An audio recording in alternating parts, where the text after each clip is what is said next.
Just a quick apology for some small amounts of echo on Steph's microphone during this episode. Most of it is absolutely fine, but there are a few little echoes that we were unable to take off the audio. We're working on it, and I do believe most of the rest of the episodes coming up are fine.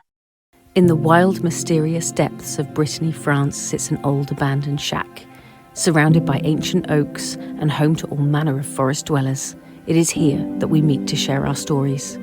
So pull up a seat, swing that light, grab your favourite beverage, as we share another tantalising tale in the Freakin Shack.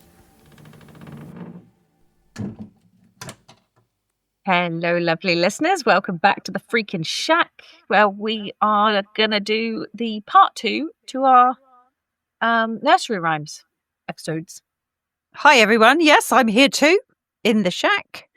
And listening to Steph again, telling us all about these infamous nursery rhymes. Yeah. And if you haven't listened to last week's, go back and listen to last week's, because it's a good insight into the beginnings of nursery rhymes and our childhoods and where this has all sort of come from. Anyway. I also want people to write in and tell us what their favourite nursery rhyme was as a kid. As a kid. What was your favourite one? Did you have a favourite? I don't know. Have they got more up to date? I don't know. I don't know what. I think there's still some real classics that have stuck. Yeah, there is. Yeah. Over time. But yeah, and some that I would consider to be more babyish, and some that I would consider to be more childlike. So like Bar Bar Black Sheep, I've always associated that with very, very young children. Yeah. But then when we were talking about Oranges and Lemons, that was, again, because it had a game and it had a dance and all that sort of stuff with it. That was more, slightly older children. For older children, yeah. So it's a weird thing when you actually start looking at it, because there seems to be a nursery rhyme for every age group. There does, yeah. And I think they call them nursery rhymes because obviously they're introduced when you're very little. And it was a lot about learning the language as well, wasn't it? It's just that lovely. We mentioned that at the beginning last week. Let me just find, if I can find, my introduction. Turn the page to last week, where we talk about nursery rhymes that yes, introduce us to language, beginning our journeys into sort of reading and understanding language, and I've mentioned our first glimpse into the world of music and poetry as well. That's right. Yeah. Yeah, but obviously because they have that sort of amusing rhymes and upbeat rhythms, we think of them as being quite a pleasant thing, but they usually hide a darker much meaning. Darker secret. Yeah, and a bit of a sinister past. Yeah. Which is what we're diving into. Like we do in the shack. Sometimes it just requires a little bit of a dive. Yes. Into the deep darkness. Yeah. Well, we are going into the darkness in this one because we're going to do 3 blind mice. So yeah, it's a bit yeah. 3 blind mice. Do you know it? I do know it.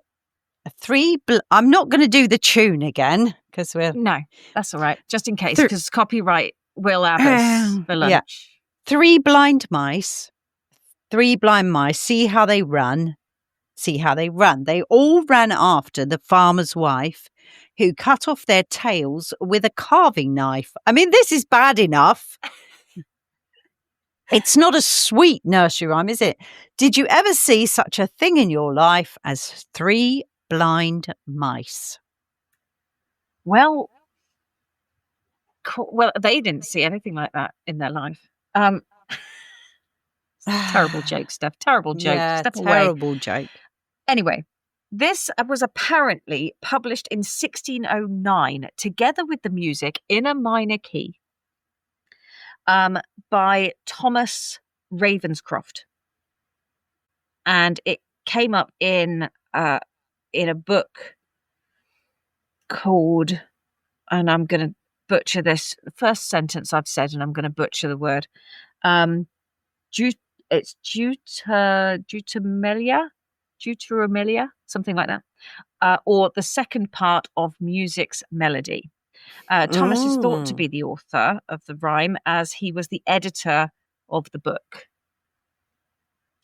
Whether that is true or not, I don't know. Again, I've done a certain amount of research, but I couldn't find any other claimer for it. So Okay. that's what we've got. Now, we do have one version, anyway, that is being called the original version. Mm-hmm. Now, the original version says nothing like the one that we know and love. So the original says, three blind mice, Dame Lulian, the miller and his merry old wife, she scraped her tripe like thou the knife. So there's not even a mention of awful mice other than they're just blind and there. Now, there have been attempts to read historical significance into the words that led to speculation that the music was written earlier and may have referred to Mary, Queen Mary, Bloody Mary. Here we go again. Yeah. Again, if you haven't listened to the first episode, go and listen to the first one. So it may refer to Queen Mary of England, Bloody Mary, blinding and executing 3 Protestant bishops. So many rhymes involve torture, execution, or dismemberment. One does despair. Oh, Mort, bless your heart. Oh, bless. Dear of you. However, the Oxford martyrs, Ridley, Latimer and Craner, were burned at the stake and not blinded.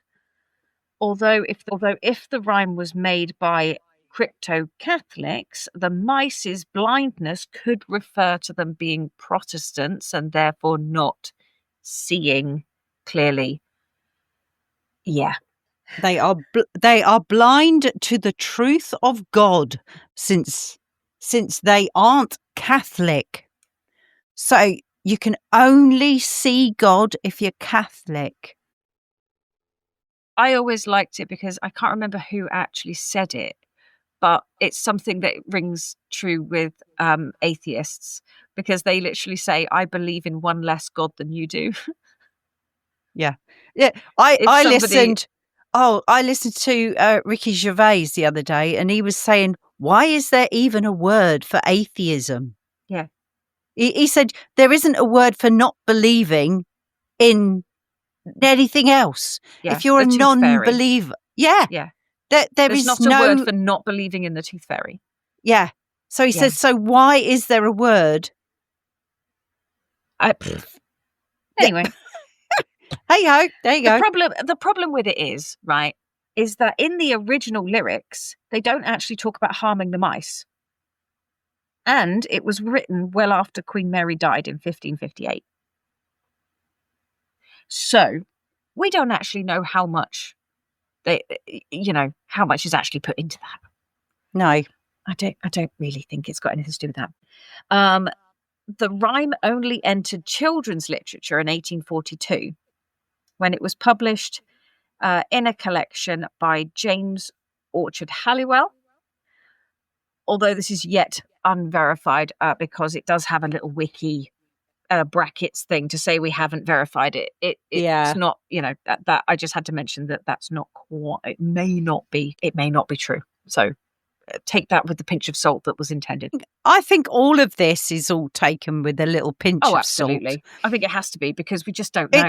It's I very love the speculation though. Yeah, I love looking back and seeing what people think and how they twist things sometimes to fit the narrative. Did this fit? Did that fit? Yeah. Were the words this or were the words that?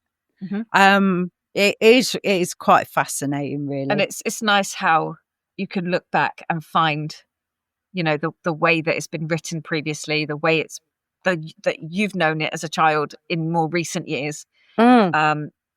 And even like last week, we found that the oranges and lemons, were the last word that was supposed to be the defining factor, and both of us knew a different version. Yeah. Just in the time that because you said the last man's dead, and I always used to know it as the last man's head. Yeah. So, but again, I suppose it even depends on what part of the country you come from. I was going to say which region. Yeah. What country you're in, and we're going to touch on that as well in one of the other ones, because because a lot there's of a different version here in the UK than there is in the US. I was going to say a lot of the nursery rhymes that we're looking at now are definitely ones from the UK, but they wouldn't be the same in different countries. No. I wouldn't assume that they would have their own. Yes, and some of them may not have even been around, because some of them are specific to the country they were created in, but have then been adapted. So like we were saying about Jack and Jill, and there was that thing about the Icelandic story that it could have been taken from. Was it? I don't know, but it's worth looking into. The complete version of Three Blind Mice, published in 1904 by Frederick Warren, not sure, and Co. in London. It was an illustrated child's book. Oh, sorry, there was two. Sorry, it's two. One of them is Frederick Warnes and Co. in London, and that's published by. And the book was illustrated children's book by John W. Ivemy. How do you Probably spell it? Butchered it. You spell it Ivimey. Okay. Which is titled The Complete Version of Ye Three Blind Mice. Ye three blind mice. And it fleshes out the mice into mischievous characters who seek adventure, eventually being taken in by the farmer, whose wife chases them from the house and into the bramble patch, which blinds them. Oh, right, okay. Soon after, their tails are cut off by the farmer's wife, cut off when the complete version incorporates the original verse. Okay. Although the earliest versions from the 1609 mentions, the earliest version is 1609 doesn't mention the tails being cut off at all. But the complete version, so the later version, the story ends with them using tonic to grow their tails back and recover their eyesight. And they learn a trade, making wood chips according to the book's illustrations. And they buy a house and live happily ever after. Nice. So there you go. Yeah. So it all turns out all right for the mice in the end. Yeah. And I think it's funny because the original version seems to have no comment of the mice being harmed in any way. It then got really tragic where they're like blinded and tails cut off and it's all horrendous for them. And then it goes back to them going, hey, do you know what? They learned a trade and they got a business and they bought a house and they're all good again now. It's really funny how these things change and adapt. And I love it. I'm here for it. I think it's great. Wow. So ye Three Blind Mice or something. Yeah. I haven't got anything much different to you. Mine just harps back to good old Mary again. Oh, yeah. Yeah. Killing off the Protestants. Yeah. How dare they have their own belief system? Yeah. Anywho. Ready for our next one? Yeah. Our next one is Lucy Locket. Oh, I haven't got that one on my list. It's all right. So I've got it. I've saved you did say about saying the nursery rhyme, and I this one is. I know Lucy Locket had a pocket. She there's something else that happened there. She didn't. Lucy Locket lost her pocket. Kitty Fisher found it. Of course Kitty found it. She found everything that wasn't hers. Mort, I totally agree. 100%. I'm with you. Yeah. Yep. And I can't remember the rest. Not a penny was there in it, only ribbon round it. That's it. It's not. It's one I know, but it's not one that I used or spoke very much, I have to say. I didn't either, but I did know it. I did know it reasonably well. The thing that I could never understand as a child is how you lose a pocket. It's literally attached to you. Do you lose your entire lower garment to lose a pocket? If the pocket's No, in? I think they We'll used to attach them, didn't they? Yes. So they had originally their pocket was essentially a pouch where you put your money and you tie it with a ribbon around your waist. Yeah. So the ribbon round it makes sense in terms of it being a pocket that she lost, and there wasn't any money left in it, but there was still the ribbon round it. However, there are greater meanings here. So we need to talk about who is Lucy and who is Kitty. The rhyme starts, Lucy Locket lost her pocket and Kitty Fisher found it. But who the hell is Lucy Locket and who is Kitty Fisher? Right.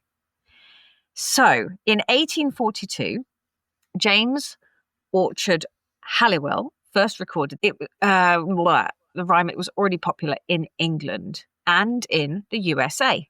There we go. Now, Lucy Locket was alive or born in 1728. Kitty Fisher was 1767. Okay. Those are the dates that I've got for the pair. Mm-hmm. Anyway, Kitty Fisher, 18th century London, a famous courtesan. She was a posh escort. She was a posh escort of the time. Okay. Oh, right. So she would attend higher functions with somebody of richer blood. Okay. But she was originally a milliner, and she made ladies' hats. I was just going to say a milliner. Milliner. Isn't it? Sorry. Yeah. Did I say milliner? Sorry. Milliner. She made ladies' hats. But she made more money doing the escort thing and had more fun, apparently. And so changed careers. Lucy Locket was a barmaid at Ye Old Cock Tavern. And a regular customer was known as a pocket. Ah, okay. So she had a regular customer known as a pocket. He liked her services a little too much and ran out of money. So he was dumped by Lucy. Having been dumped, he turned his attention to Kitty. Hence the line, Kitty Fisher found it. Right? Right, yeah. But not a penny in it. So he spent all his money on Lucy. Lucy went, that's it, you've had your lot off your trot. And he went and found Kitty Fisher. Or she found him. Was Kitty Fisher giving it away for free, was she? I doubt it. She seems to be a striking businesswoman. I'm not sure she would have, but anyway. The ribbon refers to it was a thing that the prostitutes used to do, where they used to take their banknotes and tie a piece of ribbon round their thigh and tuck the banknotes into that ribbon. So that's where they think that ribbon could refer to that as well, other than just the pocket. But in 1776, Kitty married an MP, so she became a respectful member of high society. Sadly, the marriage only lasted 4 months on account of her contracting smallpox, and she died. Ah, right, okay. Her last wish was to be buried in her ball gown. I don't know if she got that last wish. I hope she did. But I don't know. The rhyme could have been a slight to Lucy by Kitty, who took her client. But we don't know. Yeah. Oh, okay. But yeah, Lucy Locket lost her pocket. Kitty Fisher found it. Not a penny was there in it, only ribbon round it. Mm. So, still quite interesting, I think. Yeah. And as I say, I didn't know that a regular customer to a tavern, or there for other goods, potentially, or services, I wasn't aware that that was known as a pocket. No, I wasn't either. So, yeah, that was kind of interesting. Mm. Well, I never. Yeah. Anyway, moving on to, depending on how you want to say it, because it has two different titles, depending on if you were in the UK or if you are in the US. If you are in the UK, you will probably know this as Ring a Ring of Roses. Okay? If you are in the US, you will know this as Ring Around the Rosie. Yes. So, shall I say it? Yeah, go ferret. Ring a ring of roses, a pocket full of posies. A tissue, we all fall down. But also widely known is ring around the rosy, pocket full of posy, ashes, we all fall down. Yes. So, this is where things are slightly different. It is considered to be the darkest nursery rhyme ever. is what it says here. Scholars have long maintained that this cryptic rhyme is about the deadly plague that killed millions of people in medieval Europe. In reality, the origins are unknown. Indeed, historians argue, it had nothing to do with pestilence. A pity. I always felt a plague gave the rhyme a certain gravitas. You. Pagan myth or folklore were proposed as origins at the end of the 19th century. In the mid-20th century, it was suggested that the song refers to the Great Plague or earlier outbreaks of bubonic plague in England, with the rash, the protective posies or herbs, symptoms of sneezing, and finally falling down dead. It is worth us just mentioning that posies, for those of you that don't know what posies are, they were essentially very, very fragrant flowers that were gathered. A posy is a bunch. It's a bunch of flowers, a little bunch of flowers put together, yeah. And people used to keep them in their pocket or keep them when you see those big masks where it's like a giant beak on the front of what their quacks doctors used to have, this big sort of nose. They actually stuffed the posies, the flowers, into those masks, so that big nose should be full of flowers. Yeah, the reason or herbs. Herbs were but put again, in there fragrant. Too, yeah. Fragrant. It was, yeah. Florals. Fragrant florals. Yeah. There you go. Alliteration at its best. But that was because the plague was thought to be caused by bad air or smells. So they were sort of under the impression that if they could not smell the smells or the bad air, then it was going to save them. That's obviously not the case, but yeah, it was what was floating in the air, in the droplets. Yeah, it's kind of spread a bit like COVID, really. Very much like COVID, and because the doctors wore these masks, yeah, they actually probably did protect themselves. Inadvertently, they did actually protect themselves from the droplets of water in a lot of cases. So, in actual fact, the masks worked. Yeah. I will say that there are so many different versions of this. Yeah, mine actually says there are many versions and alterations of this rhyme that incorporate circular dancing and a fall or swoop at the end, which maybe indicates a kind of courtship dance or a curtsy and a bow movement. Yeah. Not bowl. Not a bowel movement. Okay, so yes, exactly. However, A bow, B-O-W. a bow movement or A bow. curtsy. Yeah. Okay, so a couple of things to note here. Yes, there's a billion different versions of this. The pagan origin basis is gifted children of fortune. I love this. Okay, I love this.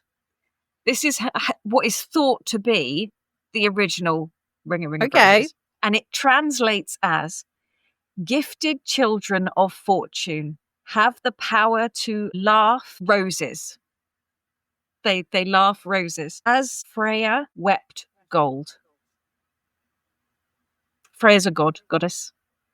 Right, okay. So they're saying that gifted children of fortune have the power to laugh roses as Freya wept gold. Oh, wow, okay, yeah. It's a really quite a beautiful thing. It suggests that there is reference to pagan beings of light.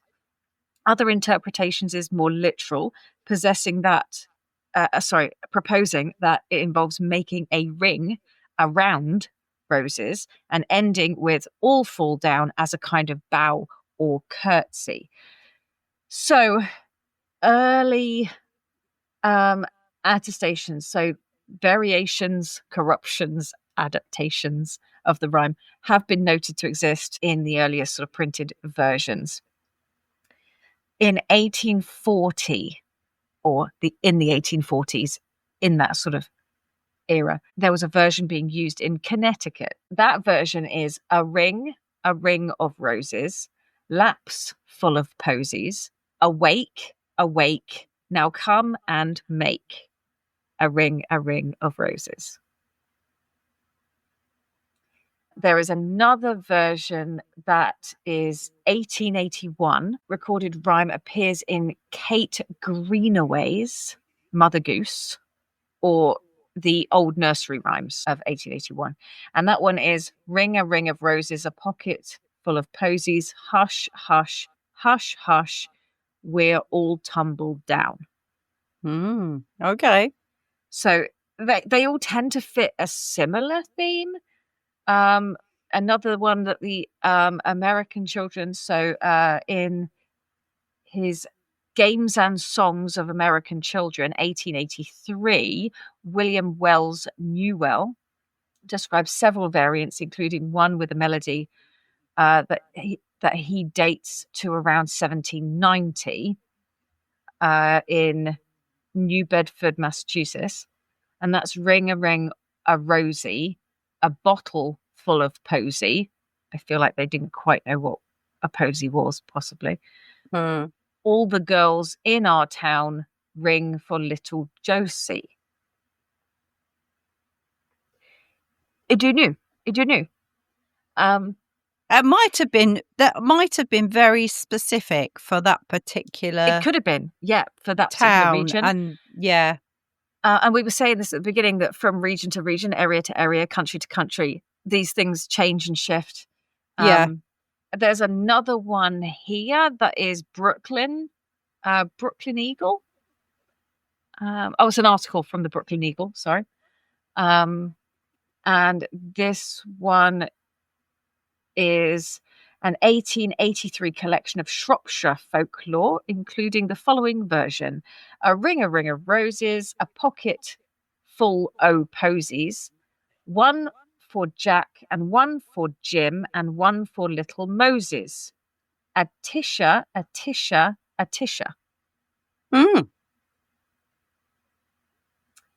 And then, as I say, there's the German one,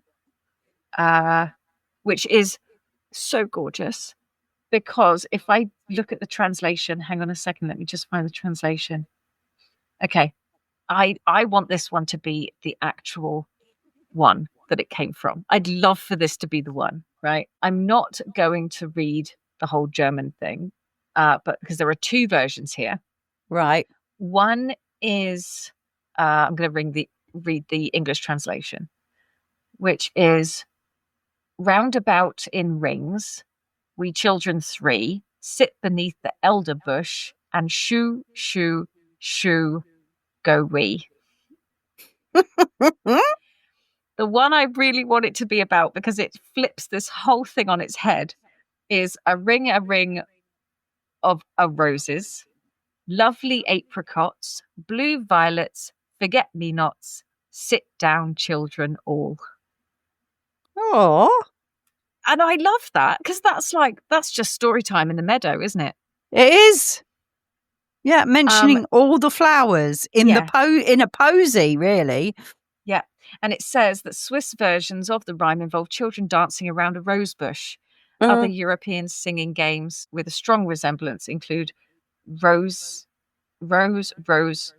May. So it's different versions from the Netherlands, which has similar tune to Ring a Ring of Roses. Circle, Circle, Rose is another one. Italian girls dancing around a central girl who skips and curtsies, yada yada yada. Yeah.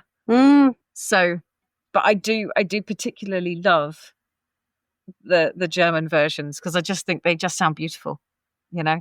Yeah. Lovely. But yeah. So that is Ring a Ring of Roses.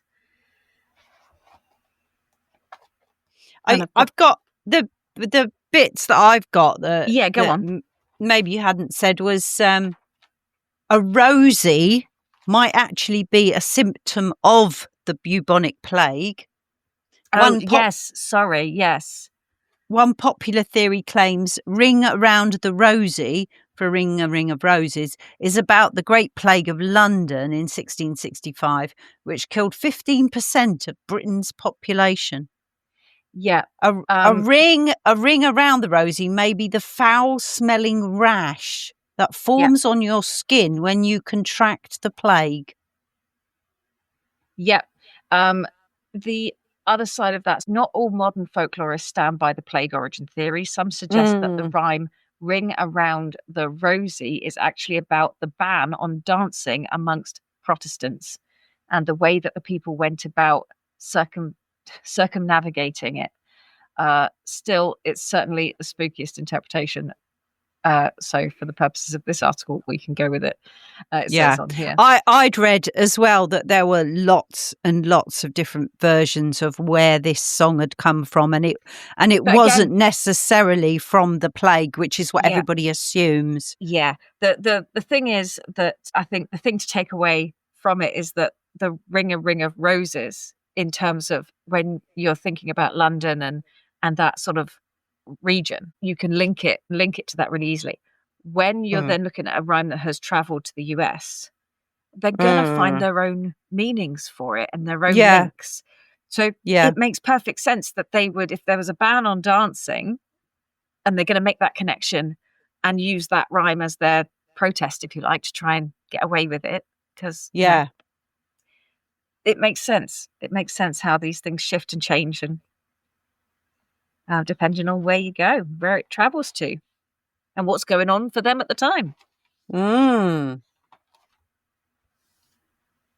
Okay, so I've saved a lengthier one for the end because I was hoping to make sure we had enough time, which I think we have. I'm sure we are moving on to London Bridge.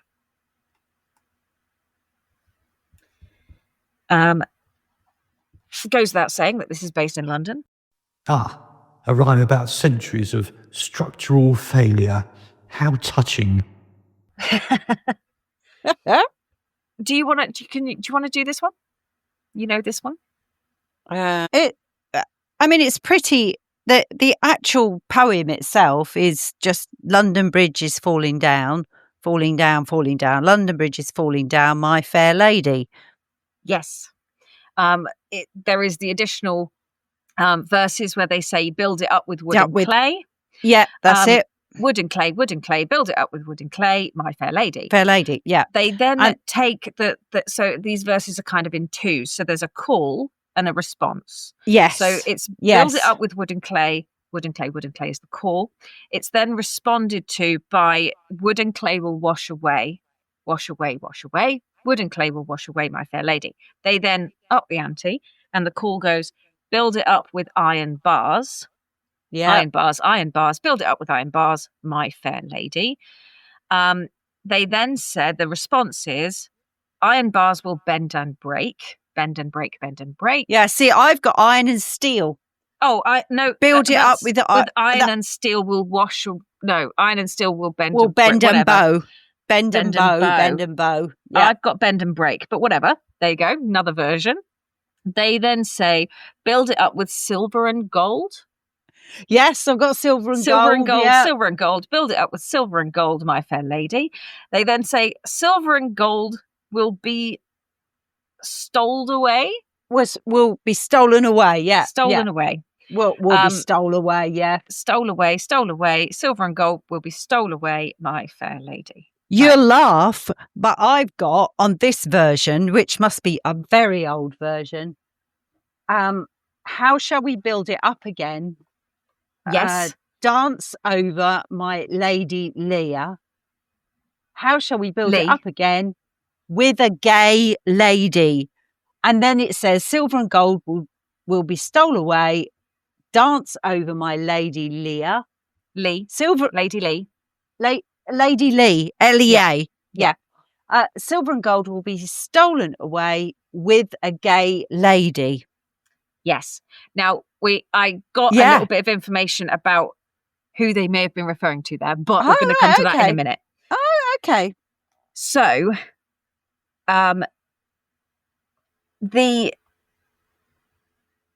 it does say at the end, build it up with stone so strong. Yes. And then it says, huzzah, 'twill last for ages long. Yes. So. And I can tell you where it is now, but we're going to do that at the end. That's all right.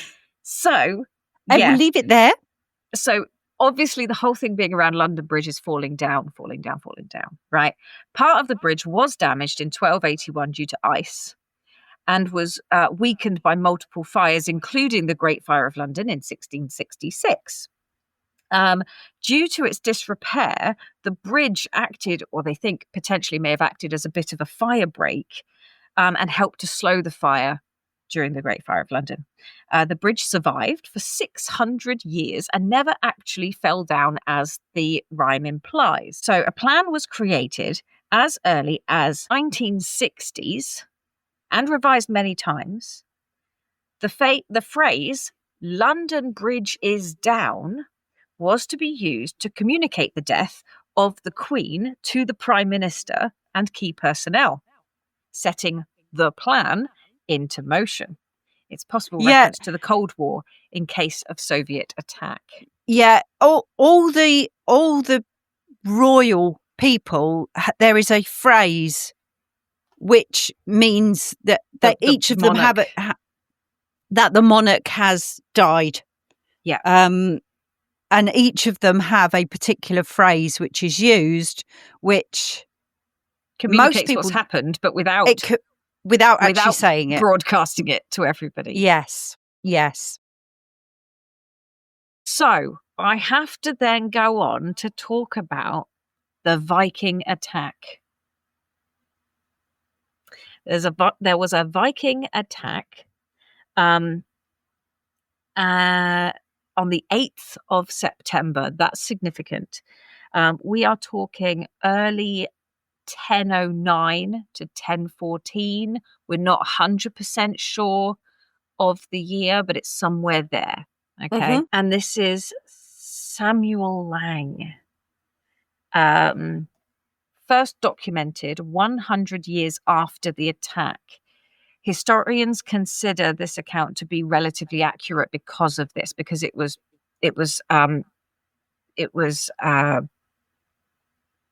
documented so close to the event within the lifetime. So they're happy that they think that it could have been relatively accurate. And it happened in a very highly populated location. So they think it's okay. So originally they said there was a Viking attack and that nobody put any credence to it. But it has since been verified, or verified enough to convince them that it actually happened.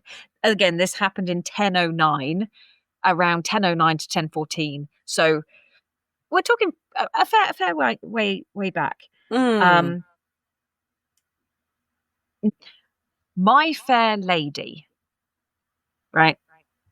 They think this could refer to, and shock horror, here we go again, the Virgin Mary. Oh, what?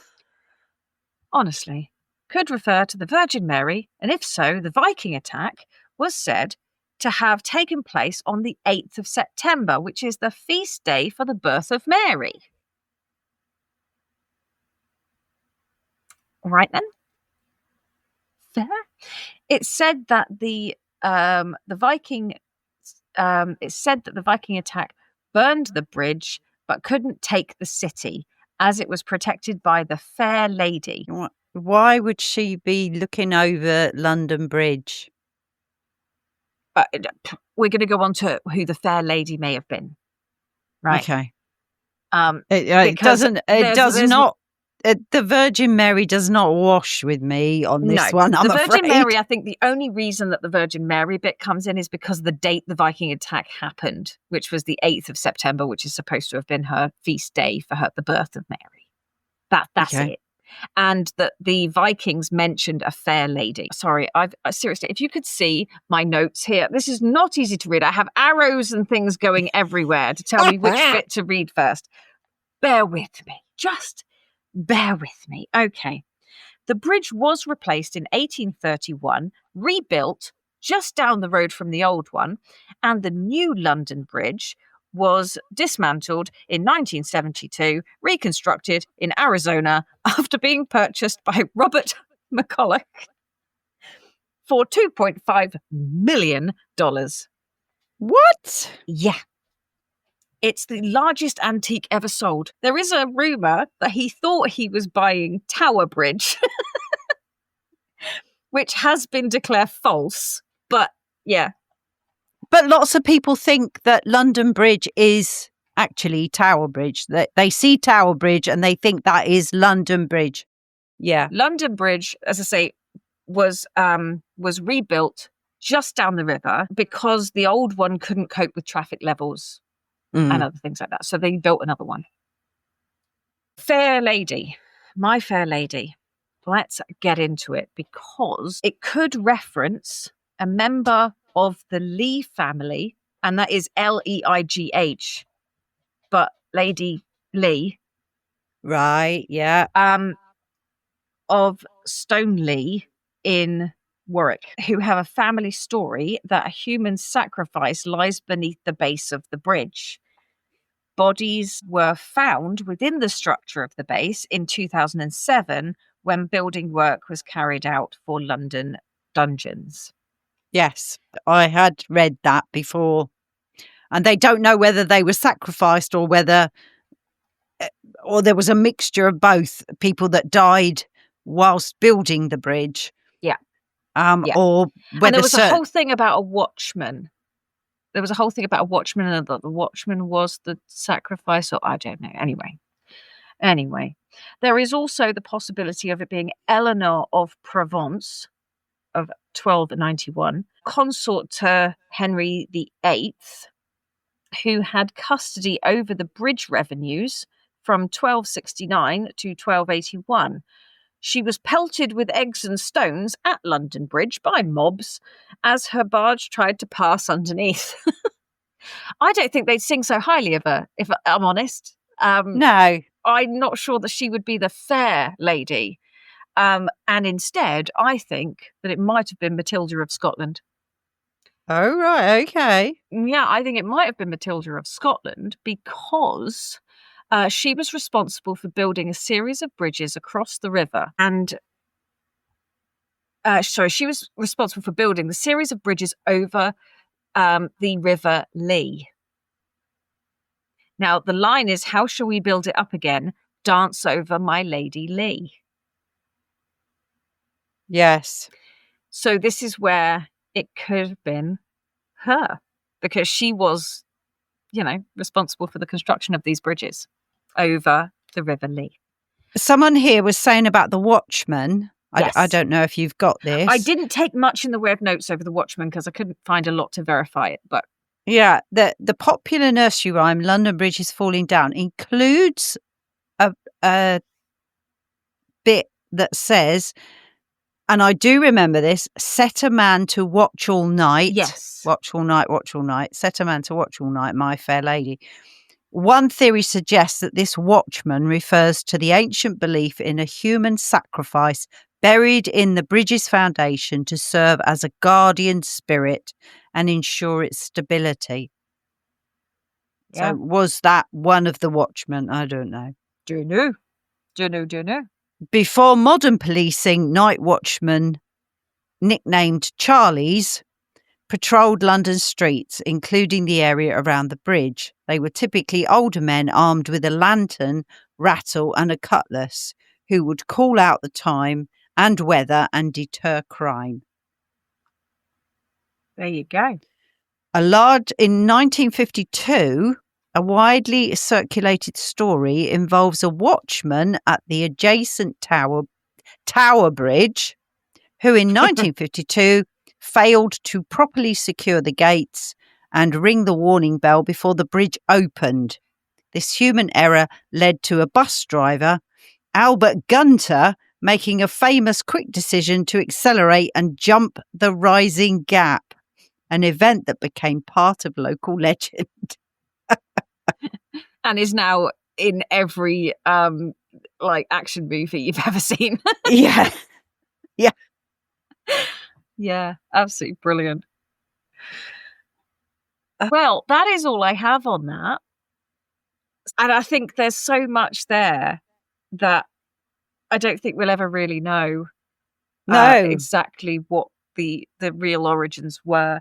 And to be honest, it could be a bit of a mixture of everything, given the fact that some of these things happened so early on that something written later, 17th century, could well have taken into account a number of different events involving London Bridge. It may not have just been one thing, so yeah, I quite like it.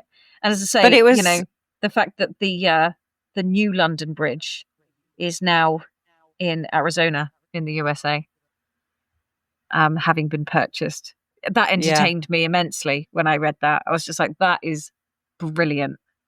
Yeah. And you can go on Google Earth, you can see it, which I did do because I was so nosy about where it was. Quite a disappointment though when it arrived and it wasn't the big Tower Bridge. Yeah, well, it does say, can you imagine? It does say that there's a rumour that he thought he was buying Tower Bridge, but that has been declared false. Oh, right, okay. So apparently he did know which bridge he was buying, which is just as well, really. When you're spending $2.5 million, I think you really need to make sure you know what you're buying. Yeah, absolutely. But yeah. So anyway, that is our episode on, or part 2 of our nursery rhymes. Yeah, I will just finish by saying this, that the link to the London Bridge attacked by the Vikings, by the Viking Olaf II in 1014, they translated the song of the Norse epic. And it's actually, the translation goes, London Bridge is broken down, gold is won and bright renowned. Oh. Shields resounding, war horns sounding, Heald is shouting in the din, arrows singing, mail coats ringing, Odin makes our Olaf win. Ooh. I like that. But then it says, in more recent history, though, scholars have thought that the above verse and the now common nursery rhyme are not related. Some historians have even wondered if the Viking attack even took place. Yes. Yeah. So there you go. I did find bits after that to say, yeah, they think it probably did. Yeah. But hey, I mean, who knows? Who Yeah. knows? I wasn't there, so I can't say anything. It does go on here to say about this watchman or bodies put under the bridge to be the watchman for the bridge. Mhm. And in actual fact, it goes on to say there is no archaeological evidence for any human remains in the foundation. I thought there was. Yeah, I thought there was too, but Yet bodies were found beneath the actual bridge in 2007 during excavation work. yeah. Though they are more than likely not related to the original construction. Yeah. There you go. Well. Well. Amazing what you can find. Cool. So is that it for this week? That is it for this week.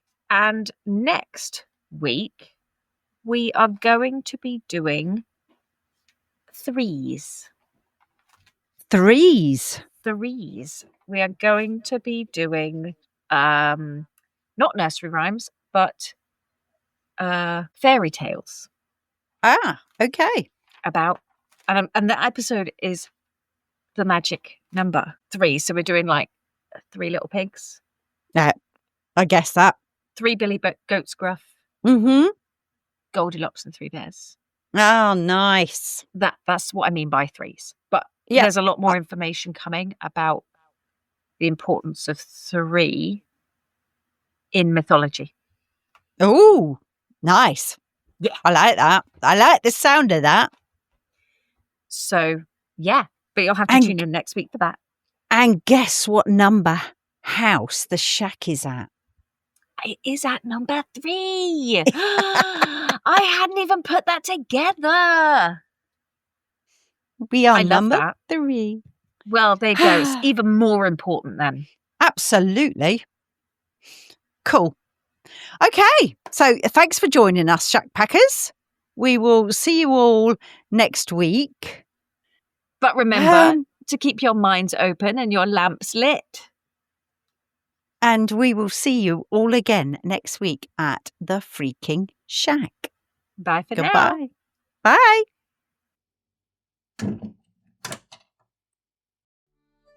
Thanks for hanging out in the shack with us. If you've got a strange story, theory, or even just a spooky question, send it to shackpackinbox@gmail.com because we'd love to hear from you.